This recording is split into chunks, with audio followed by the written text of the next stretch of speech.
우리에게 주시는 하나님의 말씀 구약성경 출애굽기 20장에서 보겠습니다.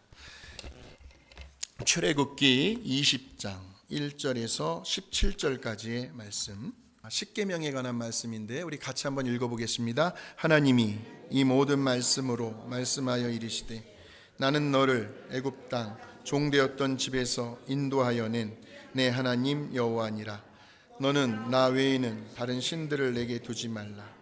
너를 위하여 새긴 우상을 만들지 말고 또 위로 하늘에 있는 것이나 아래로 땅에 있는 것이나 땅 아래 물속에 있는 것에 어떤 형상도 만들지 말며 그것들에게 절하지 말며 그것들을 섬기지 말라.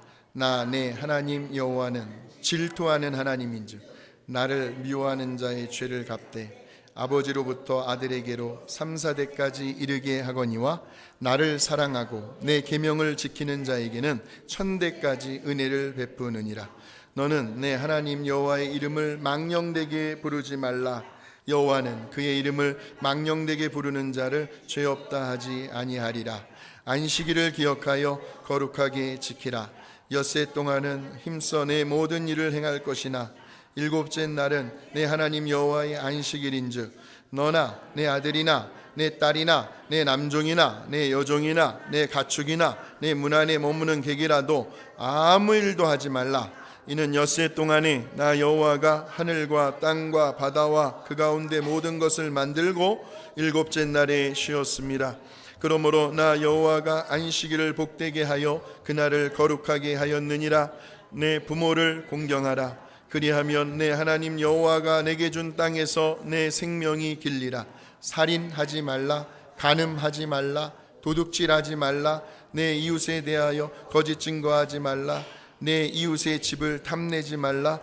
내 이웃의 아내나 그의 남종이나 그의 여종이나 그의 소나 그의 낙이나 물은 내 이웃의 소유를 탐내지 말라. 아멘. 와.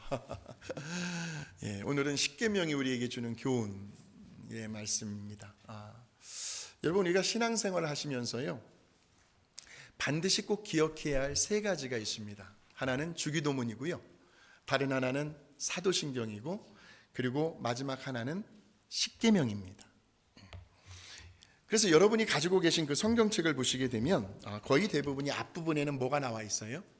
주기도문과 사도신경이 실려 있고요, 그리고 맨 뒷부분에는 십계명이 나옵니다. 그만큼 중요하다는 거죠. 신앙생활에 있어서 선택 과목이 아니라 필수 과목이라는 거예요. 안 보고도 외울 수 있을 만큼 늘 가슴에 새기며 머릿속에 기억하고 있으라는 겁니다. 그런데 주기도문하고 사도신경은 그래도 외워볼 만해요. 안 보고도 쉽게 외울 수 있습니다. 입에 착 달라붙어 있어요. 그런데 십계명은, 자, 십계명 외우시는 분 그대로 그 자리에 앉아 계십시오. 다 외우시네. 할렐루야. 잘 외워지지 않더라고요, 저부터도. 이유는 그만큼 반복하지 않기 때문에 그래요. 반복하지 않기 때문에. 그래서 저는 오늘 이 십계명의 말씀을 좀 잠깐 다뤄보려고 하는데요, 벌써 수천 년 전입니다. 저 모세 시대 때에 시내산에서 하나님께서 모세를 통하여 이스라엘 백성들에게 주신 그 십계명이 도대체 오늘 현대를 살아가는 크리스찬들에게 있어, 오늘 저와 여러분에게 있어서 과연 어떤 의미가 있을까? 그것을 한번 짚고 넘어가 보려고 합니다. 먼저 이 십계명은요, 구약 성경에서 딱 두 군데 나옵니다. 첫 번째는 신명기 5장에 나오고요, 그리고 우리가 읽었던 출애굽기 20장의 말씀 속에 나오고 있습니다. 자, 그런데 우리 하나님께서 모세를 비롯하여 이스라엘 백성들에게 이 십계명을 언제 주셨느냐, 이 때를 아는 것이 참 중요합니다. 언제 주셨습니까? 출애굽 이후에 홍해 바다를 건너고 저 약속의 땅, 젖과 꿀이 흐르는 가나안 땅을 향하여 흥분과 기대감을 가지고 나아가는 동안 하나님께서 시내산에서 주셨습니다. 오늘날로 말하면 십계명은 누구에게 주었느냐라는 질문에 아직 예수님을 영접하지 않은 세상 사람들, 불신자들에게 주어진 계명이 아니라 이미 구원받은 하나님의 백성들, 오늘 저와 여러분에게 십계명이 주어졌다는 말씀이에요. 자, 그래서 오늘 본문의 말씀 2절에 보시면 하나님께서 뭐라고 말씀하시냐면, 우리 같이 한번 읽어보겠습니다. 시작. 나는 너를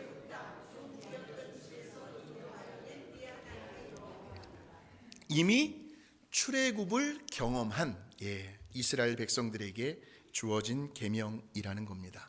자, 그 첫 번째가 무엇입니까? 3절에 시작. 너는 나 외에는 다른 신들을 내게 두지 말라 하는 거예요. 나 외에는.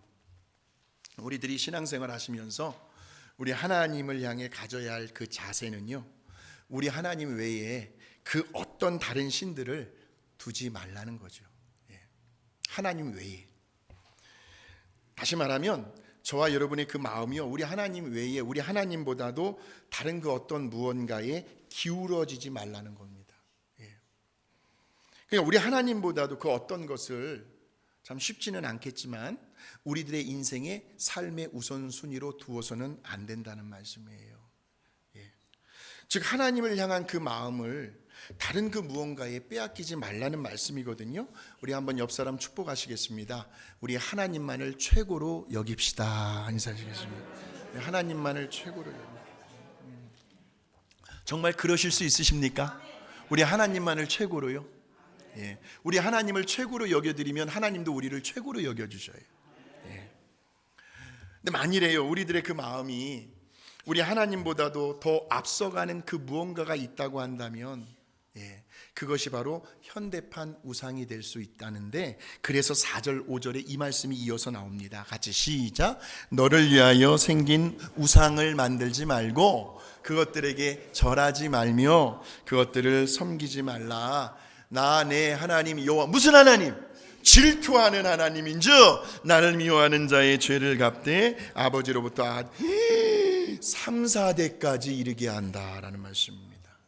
우상은요, 한마디로 눈에 보이는 형상을 의미합니다. 예를 들면 저와 여러분의 몸, 우리 자신이 될 수도 있어요. 요즘 건강을 얼마나 중요하게 생각하면 웰빙 시대라고 하는데, 내 몸의 건강을 위해서라면요, 뭐든지 그냥 어디를 가서든지 막 뭐든지 이렇게 찾아서 드시려고 하고 막 관리를 한단 말이에요. 내 몸뚱아리가 우상이 될 수 있어요.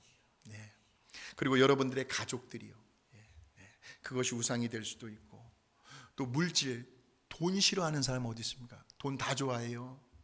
근데 그 돈이 자칫 잘못하면 우상이 될 수 있다. 명예와 권력이요, 세상의 쾌락과 즐거움이요, 밤낮 생각하는 것이 어디 놀러 다닐까, 요 생각만 하는 거, 이거 우상이 될 수 있어요. 뭐 어떤 것이든 다 적용이 가능할 겁니다. 저는 이러한 것들을 무시하자는 이야기가 아닙니다. 다 필요합니다. 우리들의 일상생활 속에서 정말 소중하고 귀한 것들입니다. 없어서는 안 될 것들입니다. 그러나 그럼에도 불구하고 하나님 말씀에 의하면 우리 하나님은 저와 여러분의 그 마음이 우리 하나님보다 다른 그 어떤 것에 빼앗기는 것을 원하지 않으신다는 거예요. 이유는 하나밖에 없어요. 저와 여러분을 아주 미치도록, 아주 죽도록 뭐하니까? 사랑하니까. 그거밖에 없습니다. 이유는. 왜 연애를 할 때요, 만일에 내가 사랑하는 그 애인이 있어요, 나 몰래 다른 누군가에게 양다리를 걸치고 있단 말이에요. 나도 만나고 나 안 만나는 시간에는 다른 어떤 놈에게, 어떤 여자에게 마음을 주고 있다고 한다면 여러분은 그 애인을 어떻게 하시겠습니까? 일부 때는요, 죽여버린대요. 우리 하나님을 그래서 어떤 하나님으로 표현하고 있냐면 질투하는 하나님이시랍니다. 우리 하나님 절대로 질투하게 하지 마십시오. 그러니까 우리들의 생활 속에서 우리 하나님보다 더 마음이 가고 더 신경이 막 쓰이고 더 사랑하는 그 무엇이 있다고 한다면 우리 하나님의 입장에서는 그것은 우상이 될 수도 있고, 또 그것으로 인해서 하나님은 뭐 하신다? 질투하신다. 굉장히 서운해 하실 것이고 섭섭해 하실 거라는 말씀입니다. 우리 한번 다짐하십시다. 옆 사람 보시고요, 우리 하나님을 서운하게 하지 맙시다. 인사하시겠습니다. 자, 그러시면서 뭐라고 이야기를 하냐면 우상을 만들지 말고 그랬죠. 그리고 절하지 말고 섬기지도 말라고 말씀을 하십니다. 절한다라는 표현은 그 당시 히브리인들에게 있어서는요, 상대방을 최고로 높여줄 때 그 앞에서 취하는 행동이 바로 절한다라는 표현입니다. 그러니까 오늘날 무엇을 말해요? 우리 하나님을 최고로 높여드리는 시간이 무슨 시간입니까? 그렇죠. 예배 시간밖에 없어요. 그래서 예배를 월십 서비스라고 하는 거예요. 월십 서비스. 그러니까 우리는 예배를 통해서 이 온 우주 만물을 창조하시고 또 온 인류를 구원하시고 우리들의 생사 화복을 주관하고 계시는 살아계신 하나님을 최고로 높여드리고 있는 거죠. 지금 저와 여러분이. 다시 말하면 정말 두렵고 떨리는 마음으로요, 우리 하나님 앞에서 경외감을 가지고, 경외감, 우리 하나님의 하나님 되심을 인정해 드리면서 최고의 경의와 존경과 존귀와 영광을 올려드리는 시간이 무슨 시간이다고요?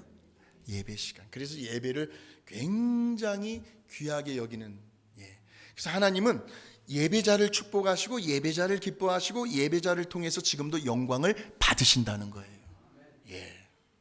같이 한번 찬양을 한번 해볼까요? 즉 찬양의 가사 속에서도요, 하나님을 높여드리는데 절한다라는 표현이 있습니다. 주님 큰 영광 받으소서, 홀로 찬양 받으소서, 모든 이름 위에 뛰어난 그 이름, 온 땅과 하늘이 다 찬양해, 겸손하게 우리 무릎 꿇고 주 이름 앞에 영광 돌리세.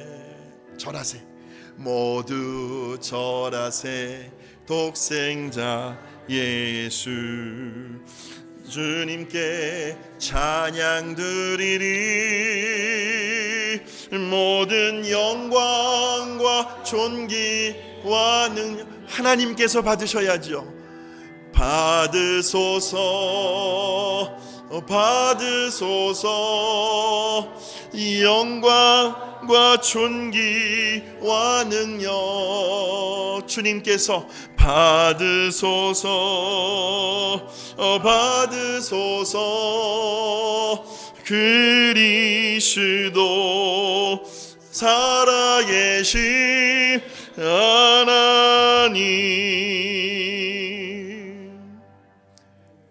우리의 예배를 통해서 우리 하나님은 지금도 존귀와 영광과 찬송과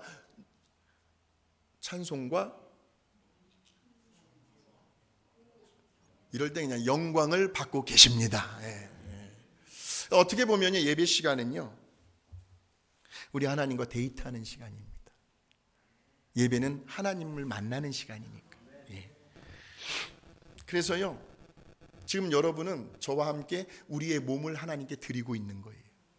우리의 마음을 드리고 있고요, 우리의 시간을 드리고 있고, 작으나 많으나 우리의 물질을 하나님께 드리고 있고요, 온 정성을 다하여 지금 하나님 앞에 드려요. 그러면서 동시에 우리 하나님은 저와 여러분에게 뭘 주실까요? 하늘의 신령한 보이지 않는 은혜를 폭포수처럼 저와 여러분의 심령 속에 지금 쏟아붓고 주셔요. 능력도 주시고, 때로는 말씀을 듣다가 병고침을 받는, 치료하는 능력을 경험할 때도 있고, 복잡했던 문제들이 해결하고 막 실마리가 풀려나는 어떤 지혜를 갑자기 하나님께서 주실 때도 있고요, 능력과 축복을 우리에게 베풀어주는 시간이 바로 예배다 하는 거예요. 그래서 예배를 통해서 하나님과 우리와의 사랑을 우리는 확인하고 있습니다. 확인하고 있어요. 한 번 더 인사하실까요? 하나님은 당신을 너무나도 끔찍하게 사랑하고 계십니다.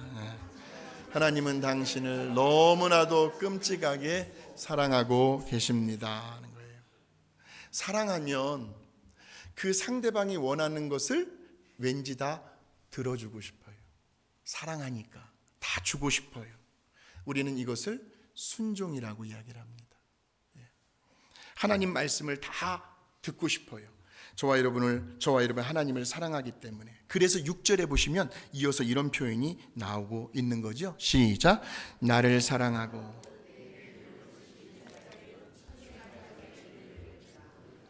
오늘 이 시간 저와 여러분의 그 믿음의 가문들이 천대까지 은혜를 받고 누리게 되시기를 주의 이름으로 축복합니다.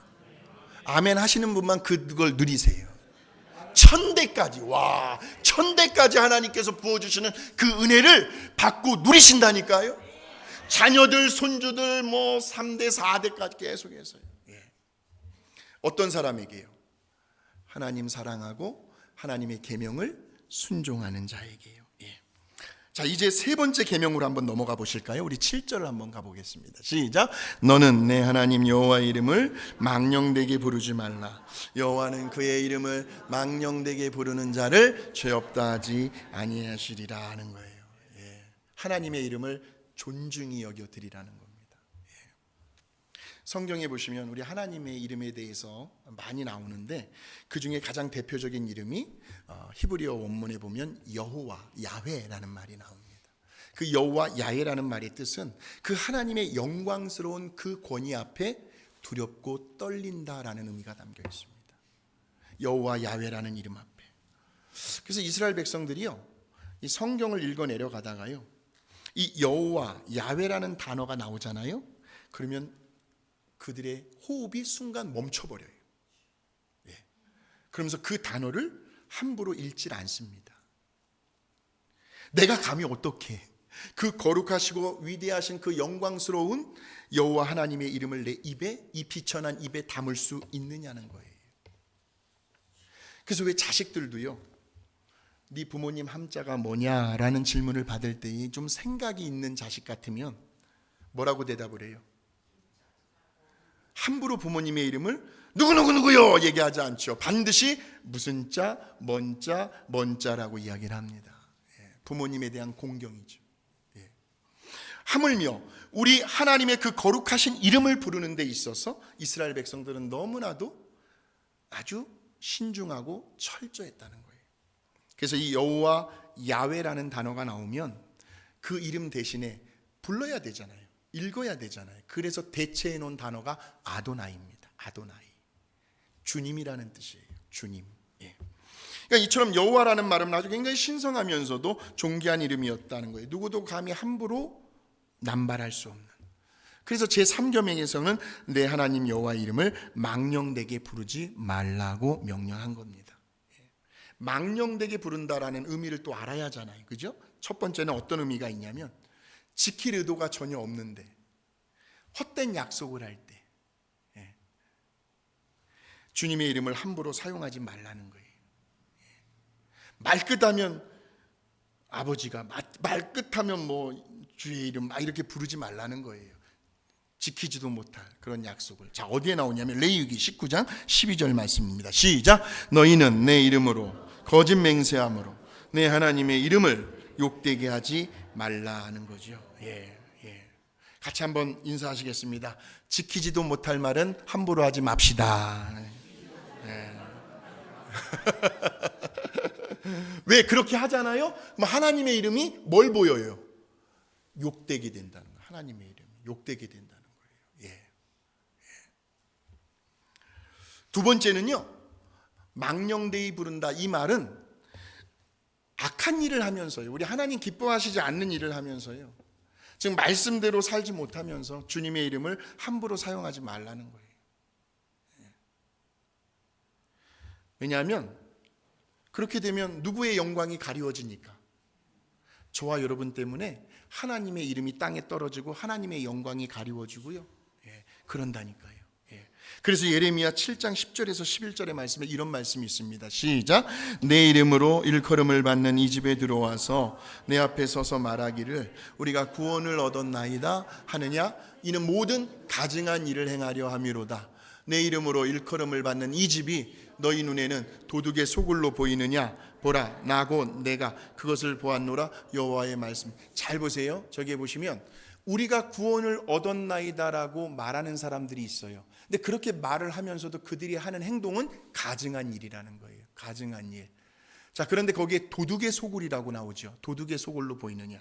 그러니까 그 옛날 이스라엘 백성들 가운데는 아예 처음부터 뭐 할 의도로? 도둑질할 의도로 그것을 가슴에 품고 거룩한 성전에 살며시 들어온 사람들이 있었다는 거예요. 그러면서 뭐라고 이야기하냐면 나는 구원을 얻은 백성이다 라는 겁니다. 그러면서 자기의 정체를 숨기는 사람이 있었다는 거예요. 오늘날로 제가 이야기해 볼까요?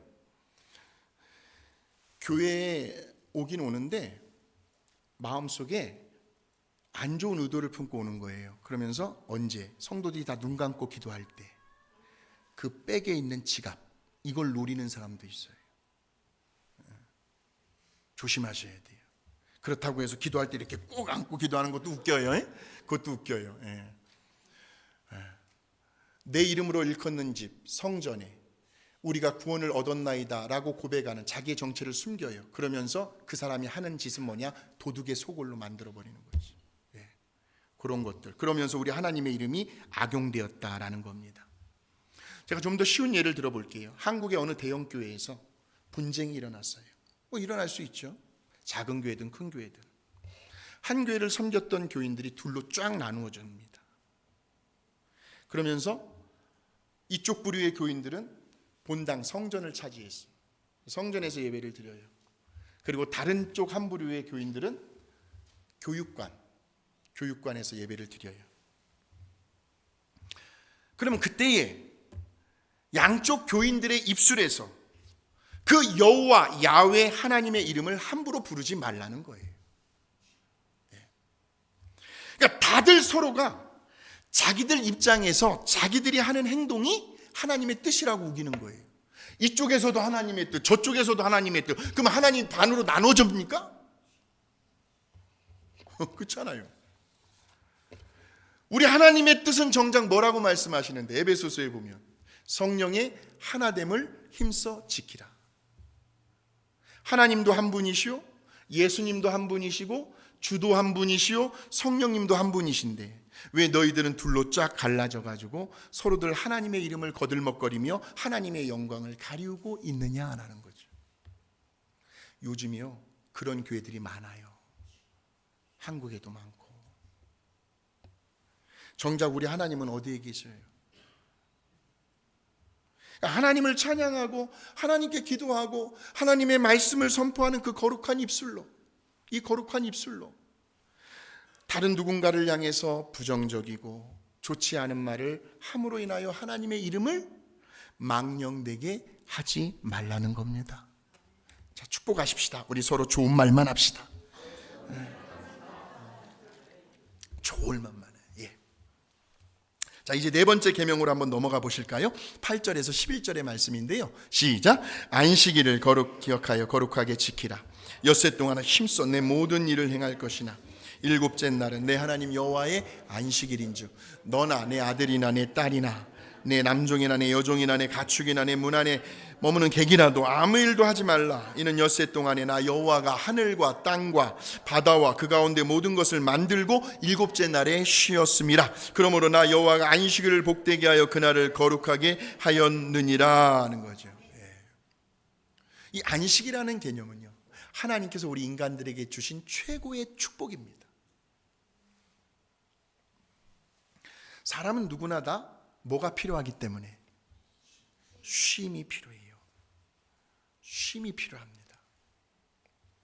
최소한 일주일에 하루 정도는 충분히 쉬어주어야 우리들의 그 몸의 기능들이요, 오장육부잖아요. 심장, 간, 위, 콩팥 해가지고 막 그 기능들이 다시 되살아나고요. 그리고 생활의 활력소가 원활하게 돌아갈 수 있다는 말씀이에요. 제가 팁을 알려드릴게요. 잘 쉬는 방법. 잘 드시고 잘 쉬시고 잘 주무시면 됩니다. 잘 드시고 잘 쉬시고 잘 주무시는 것만큼 최고의 보약은 없습니다.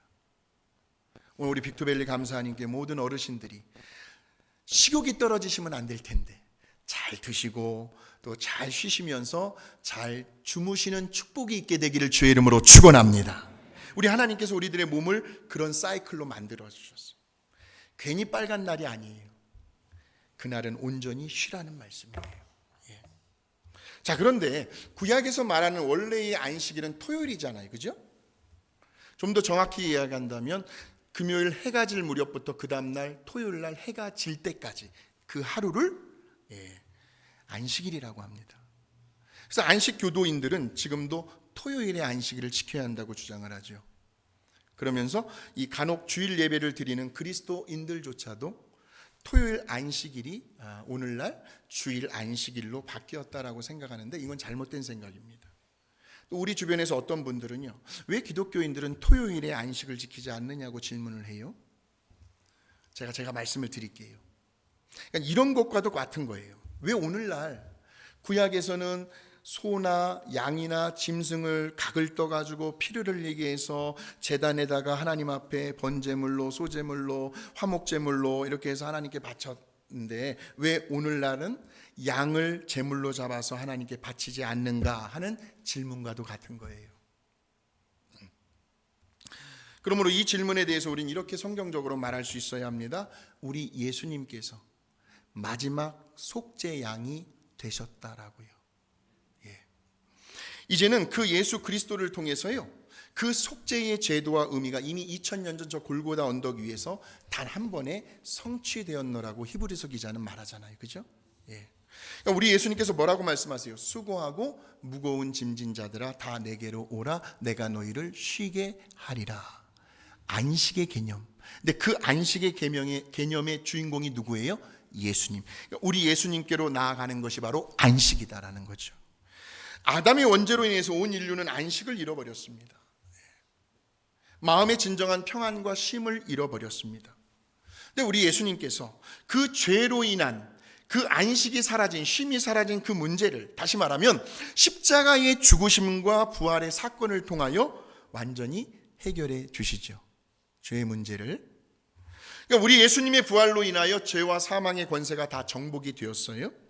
그래서 이제는 누구든지 예수 그리스도를 입으로 시인하고 마음으로 영접하여 믿기만 하면 그때부터는 예수 그리스도 안에서 진정한 쉼과 안식을 누릴 수 있게 되었다는 말씀이죠.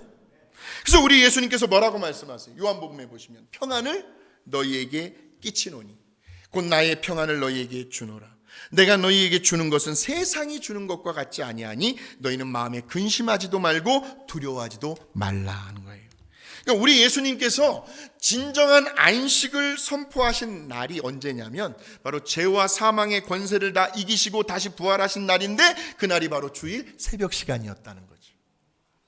그러니까 구약에서의 그 율법의 제도와 의식으로서의 안식일은 우리 예수님께서 부활하신 그 주일날 예배를 통해서 우리는 오늘도 지금 이 순간에도 진정한 쉼과 안식을 누리고 있을 뿐만이 아니라 또 한 주간을 새롭게 시작하는 데 있어서 보이지 않는 영적인 은혜를, 영적인 에너지를 지금 공급받고 있다는 말씀이에요. 자, 우리 함께 찬양, 옆 사람에게 우리 예수님의 평안을 한번 나누어 주십시다.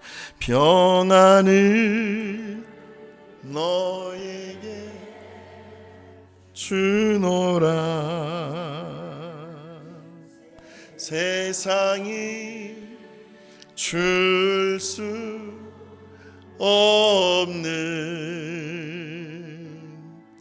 세상이 알 수도 없는 평안, 예수님의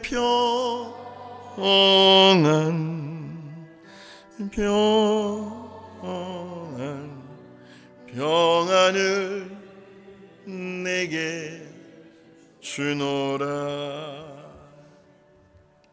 우리 예수님께서 주시는 그 평안, 그리고 그 안식, 그 쉼을 오늘 한 분도 빠짐없이 꼭 받고 돌아가게 되시기를 주의 이름으로 축원합니다. 마음의 평안, 안식, 쉼이에요. 자, 마지막으로요, 창세기 1장 27절에 보시면 하나님께서 우리를 하나님의 형상대로 지으셨다라는 기록이 있습니다. 제가 누누이 말하지만 하나님의 형상은 라틴어로 이마고 데이입니다. 이마고는 이미지의 형상이라는 뜻이고 데이는 하나님이에요. 하나님의 형상. 이 말의 뜻은 이 땅에 태어나는 모든 사람은 관계를 떠나서는 살아갈 수 없는 존재로 우리를 만드셨다는 거예요. 관계를 떠나서는 살아갈 수 없다. 자, 그래서 제일 첫 번째로는요, 우리가 하나님과의 관계, 그죠? 하나님과의 관계, 하나님을 아는 것, 하나님과의 관계가 중요하고요. 그리고 그 다음으로는 사람들과의 관계가 좋을 때, 다들 경험해 보셨죠? 부부 사이의 관계가 틀어지면, 안 좋으면, 부모와 자식 간의 관계가 안 좋으면 그 가정이 지옥이 되는 거 다 아시죠? 관계가 틀어져 버리면요, 살 맛이 안 나는 거죠. 예. 근데 관계가 좋을 때 인간은 거기에서 최고의 행복을 얻을 수 있다는 겁니다. 그래서 하나님과의 관계에 있어서 우리는 10계명 중에 첫 번째부터 네 번째까지의 계명을 살펴본 거예요. 한번 기억해 보실까요? 나 외에는 다른 신들을 뭐 하지 말라? 내게 두지 말지니라. 두 번째는 뭐예요? 눈에 보이는 형상을 만들지 말라. 그 우상에 절하지도 말고 섬기지도 말라 그랬어요. 세 번째, 하나님의 이름을 망령되게 부르지 말라. 네 번째, 안식일을 거룩하게 지키라. 하나님과의 관계에 있어 지켜야 할 계명들이고요. 자, 그리고 이제 12절부터는 사람들과의 관계 속에서 우리가 지켜야 할 계명을 소개하고 있습니다. 자, 그 중에서도 우리들이 이 땅에서 태어나서 가장 첫 번째로 맺는 사람들과의 관계가 누구와의 관계입니까? 부모님과의 관계죠. 부모님과의 관계. 그래서 5계명에 뭐라고 나와요? 5계명에 내 부모를 공경하라. 그리하면 내 하나님 여호와가 내게 준 땅에서 내 생명이 길리라 그랬어요. 그리고 6계명은 뭐예요? 13절에 보시면 6계명은 살인하지 말라. 성경에서 말하는 살인은요, 다른 사람을 미워하는 것도 살인이래요. 다른 사람을 시기하는 것도 살인이랍니다. 다른 사람을 향해서 질투심을 갖는 것도 살인이래요. 말로요, 사람들의 가슴에 대못을 받고 아프게 하는 것까지도 다 포함해서 살인이래요. 그러니까 말로 사람을 죽이는 거죠. 예, 말로 영혼을 죽이는 거예요. 살인하지 말라는 거예요. 자, 7번째 계명은 14절에 보니까 간음하지 말라. 이 성경에서 말하는 간음은요, 이 눈에 보이는 어떤 현상적인 그런 죄들을 다루는 것이 아니라 영적인 보이지 않는 마음의 죄까지도 다 포함이 되는 거거든요.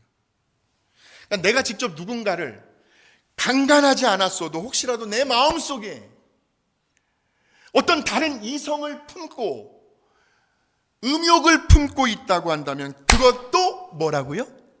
간음이래요. 간음. 그래서 성경은 말합니다. 마음을 지키라. 마음을 지키라. 8계명은 또 뭐예요? 15절에 보니까 도둑질하지 말라. 이 말씀은 17절 말씀 10번째 계명하고 같이 붙여서 보시면 되는데, 자, 17절 한번 보여주세요. 17절 시작. 내 이웃의 집을 탐내지 말라.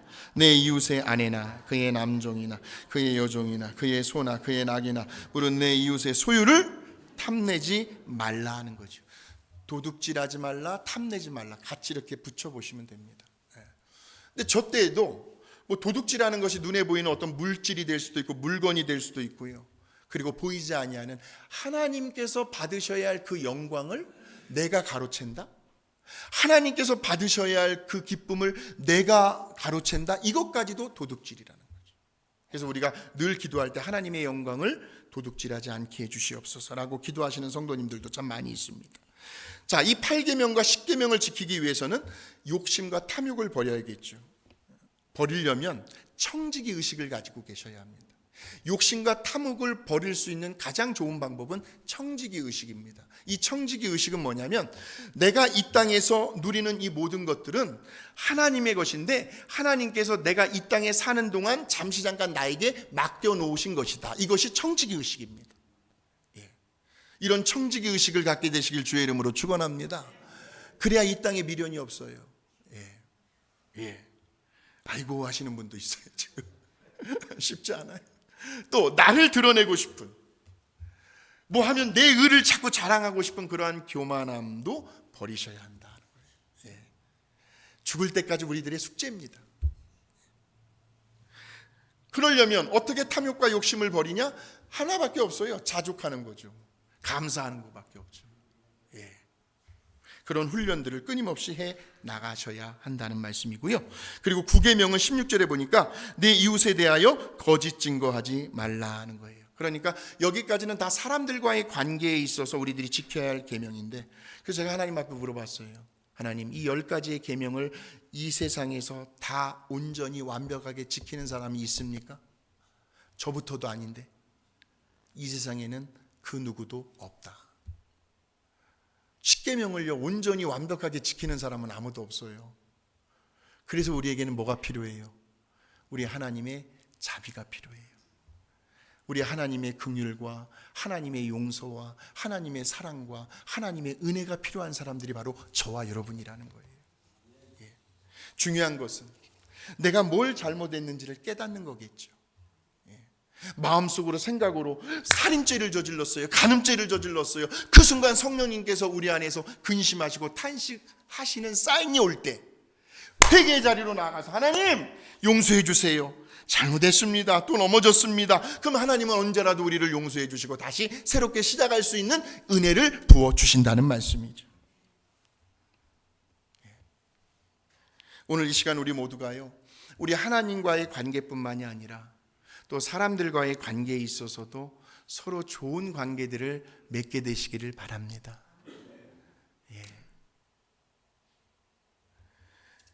그러면서 하나님께서 본래 저와 여러분을 창조하시면서 가지고 계셨던 계획이 있어요. 보시기에 심히 좋았더라. 하나님이 보시기에 심히 좋았더라. 이 말은 저와 여러분이 행복해지는 거예요. 우리들이 행복해지는 것을 하나님은 원하시고 그 모습을 보면서 심히 기뻐하신다. 그 행복은 어디에서 오는가? 언제나 바르고 온전한 관계에서 온다는 것. 이것이 바로 오늘 십계명이 우리에게 주는 교훈임을 기억하시고 하나님과 사람과의 조화로우면서도 균형 있는 아름다운 관계 속에서 날마다 행복한 삶을 살아가는 우리 빅투밸리 감사하님께 모든 성도님들이 되시기를 주의 이름으로 축원합니다.